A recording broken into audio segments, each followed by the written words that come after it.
राजा प्रमंगत की कथा। ऋषिगण बोले, हे सूत जी, आपने विश्वकर्मेश्वर लिंग की स्थापना और महिमा सुनाकर जो हमारा उपकार किया है उससे हम कृतकृत्य हो गए हैं। प्रभु विश्वकर्मा का चरित्र ऐसा अद्भुत है कि उसे हम जो जो श्रवण करते हैं उसे सुनने की पिपासा अधिकाधिक बढ़ती जाती है। और जब आप जैसा मर्मज्ञ उपदेशक हो तो तृप्ति मिलती ही नहीं, अधिकाधिक सुनने और जानने की लालसा बलवती होती जाती है। इसलिए हे महामते, आपसे प्रार्थना है कि आप हमें प्रभु की महिमा को दर्शाने वाला कोई और व्याख्यान सुनाकर हमें कृतार्थ करें। ऋषियों के ये आग्रह भरे प्रेम पूर्ण वचन सुनकर सूत जी बोले, हे ऋषियों, प्रभु का चरित्र ऐसा ही है कि उसको सुनने से किसी को जिज्ञासु को कभी तृप्ति नहीं होती। मैं आपको राजा प्रमंगत का चरित्र सुनाता हूँ। प्राचीन काल में भारत के एक प्रदेश में प्रमंगत नाम का एक राजा राज्य करता था। प्रमंगत बड़ा प्रजावत्सल, धर्मपरायण एवं सदाचारी नरेश था। उसके राज्य में प्रजा सब प्रकार से सुखी और समृद्ध थी। सारे प्रजाजन धन धान्य से समृद्ध थे। वे सब भी ऐसे ही धर्मपरायण थे जैसे कि स्वयं राजा प्रमंगत। उसके राज्य में कोई दुष्ट, दुराचारी, दरिद्र और अपंग नहीं था। स्त्रियां भी बड़ी साधु चरित्र, सती, साध्वी एवं पतिव्रता थी। उसके राज्य में सच्चे अर्थों में राम राज्य था। दूर दूर से साधु महात्मा उसके राज्य में आकर प्रजा को धर्मोपदेश देकर सत्य धर्म का मार्ग दिखाया करते थे। पड़ोसी राजा प्रमंगत के साथ मैत्री संबंध स्थापित करके गौरव का अनुभव करते थे। राजा प्रमंगत की पत्नी कमला भी अपने पति की ही भांति धर्मपरायण थी। वह एक ओर तो पति की आज्ञाओं को पालन करने में तत्पर रहती थी, तो दूसरी ओर प्रजा की नारियों के विकास के लिए नित्य नई नई योजनाएं बनाकर उन्हें क्रियान्वित करने में लगी रहती थी। उसकी मान्यता थी कि नारी का मुख्य रोग मातृत्व का है। जब तक वे अच्छी माता नहीं बनेंगी तब तक देश और समाज का कल्याण नहीं हो सकेगा। इस प्रकार वे दोनों राजा रानी अपनी प्रजा का संतान की भांति स्नेह पूर्वक पालन पोषण करती थी। ऐसा करते करते अनेक वर्ष बीत गए। एक दिन राजा प्रमंगत ने देखा कि उसके शरीर पर कुछ सफेद सफेद धब्बे उभर आए हैं। उसने चिंतित होकर राजवैद्य को दिखाया।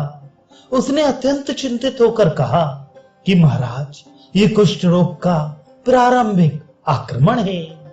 इसके नियम पूर्वक सुचारू चिकित्सा होनी चाहिए। और राजा के आदेश से राजवैद्य राजा की लगन पूर्वक चिकित्सा करने लगा। परंतु ज्यों-ज्यों दिन व्यतीत होते जाते राजा का रोग अधिकाधिक बढ़ता जाता। जब वह कुष्ठ रोग राजवैद्य के नियंत्रण में नहीं आया तो दूर दूर के प्रसिद्ध वैद्यों को चिकित्सा के लिए बुलाया गया, किंतु कोई लाभ नहीं हुआ। लाभ होना तो एक और, रोग निरंतर तीव्र गति से बढ़ता रहा। यह देख राजा भयंकर रोग तथा पीड़ा के कारण व्याकुल रहने लगा।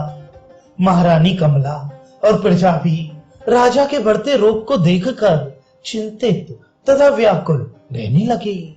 शौनक जी बोले, सूत जी, राजा प्रमंगत तो अत्यंत धर्मात्मा और सदाचारी राजा था। उसकी ऐसी दशा क्यों हुई? इसका क्या कारण था? यदि ऐसे धर्मात्मा व्यक्ति भी इस प्रकार के पीड़ादायक रोगों के शिकार होने लगे तो लोगों की धर्म कर्म में प्रीत तथा आस्था कैसे रह पाएगी? सूत जी कहने लगे, शौनक जी, आपका विचार सत्य है, परंतु आप इस निष्कर्ष पर पहुंचने से पहले एक बात भूल गए। मनुष्य को दुख सुख और हर्ष विषाद की प्राप्ति अकारण ही नहीं होती। उसके पीछे उसके कर्मों का योग रहता है। मनुष्य अच्छे बुरे जैसे भी कर्म करता है उसका फल उसे अवश्य भोगना पड़ता है। वह अपने सभी कर्मों का फल एक ही जन्म में नहीं भोग लेता। उसे भोगने के लिए जीवात्मा को कभी कभी अनेक जन्म धारण करने पड़ते हैं। इस प्रकार वे पिछले जन्म के कर्मों का फल इस जन्म में भोगता है और जिन कर्मों का फल इस जन्म में भोगने से रह जाता है उन्हें वह आने वाले जन्म में भोगता है। जिस प्रकार मनुष्य चाहता है कि उसके द्वारा किए गए पुण्यों का फल उसे इस जन्म में अथवा अगले जन्म में अवश्य मिले, उसी सिद्धांत के अनुसार वह अपने द्वारा किए गए दुष्कर्मों के फलों को भुगतने से नहीं बच सकता। यह बात राजा प्रमंगद के विषय में थी। प्रमंगद इस जन्म में जितना धर्मात्मा था पिछले जन्म में वह वैसा नहीं था। शक्तिशाली तो वह ऐसा ही था परंतु धर्मात्मा नहीं था। अपनी महान शक्ति, पराक्रम और वैभव के कारण उसमें अभिमान की मात्रा बहुत अधिक बढ़ गई थी। ईश्वर पर से उसका विश्वास उठ गया था। वह नास्तिक बन गया था। वह अपनी प्रजा में इस बात का प्रचार करता था कि यह संसार सदा से ऐसा ही है। विश्वकर्मा या ईश्वर नाम की ऐसी कोई वस्तु या सत्ता नहीं है जिसने संसार का निर्माण किया हो। इसलिए तुम्हें महान शक्ति के रूप में मेरी ही उपासना करनी चाहिए। उसने सब धर्म स्थानों, मंदिरों आदि पर ताले लगवा दिए थे और लोगों को यह आदेश दिया था कि कोई भी व्यक्ति धर्म, कर्म, पूजा पाठ आदि ना करे। यह सब पाखंड है। उस जन्म में नास्तिकता का प्रचार करके राजा प्रमंगद ने जो पाप अर्जित किया था उसका फल उसे इस जन्म में कुष्ठ रोग के रूप में भुगतना पड़ा। वह पाप बड़ा भयानक था, इसलिए उसे पीड़ा भी अधिक ही भुगतनी पड़ी। रानी कमला अपने पति की यह व्याकुलता देखकर बहुत दुखी रहती।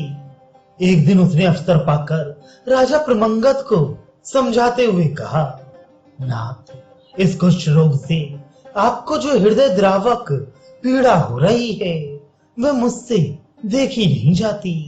इस पीड़ा को देखकर मुझे अपने पिता के राजपुरोहित उपमन्यु की दुर्दशा का स्मरण हो आता है।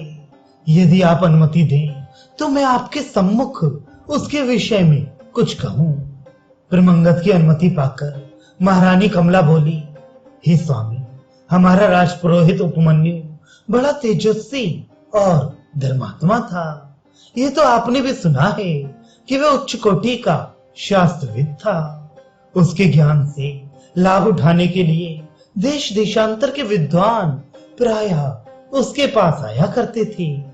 एक दिन अकस्मात उसके नेत्रों में पीड़ा होने लगी। पीड़ा ने ऐसा भयानक रूप लिया कि उसके नेत्रों की ज्योति जाती रही और उपमन्यु अंधा हो गया। अनेक प्रकार के उपचार करने पर भी जब कोई लाभ नहीं हुआ तो उसने अपनी अतीन्द्रिय शक्ति का आह्वान किया। तब उसे ज्ञात हुआ कि पिछले जन्म में उसने कोई भारी दुष्कर्म किया था जिसके फलस्वरूप उसे इस जीवन में अपने नेत्रों की ज्योत से हाथ धोने पड़े। उसी समय उसके मन में यह प्रेरणा जागृत हुई कि यदि मैं नियम पूर्वक भगवान विश्वकर्मा की आराधना करूं, उनकी पूजा अर्चना करूं और प्रत्येक अमावस्या को व्रत रखकर उस दिन केवल एक बार भोजन करूं तो मेरी नेत्र ज्योति मुझे फिर से प्राप्त हो जाएगी।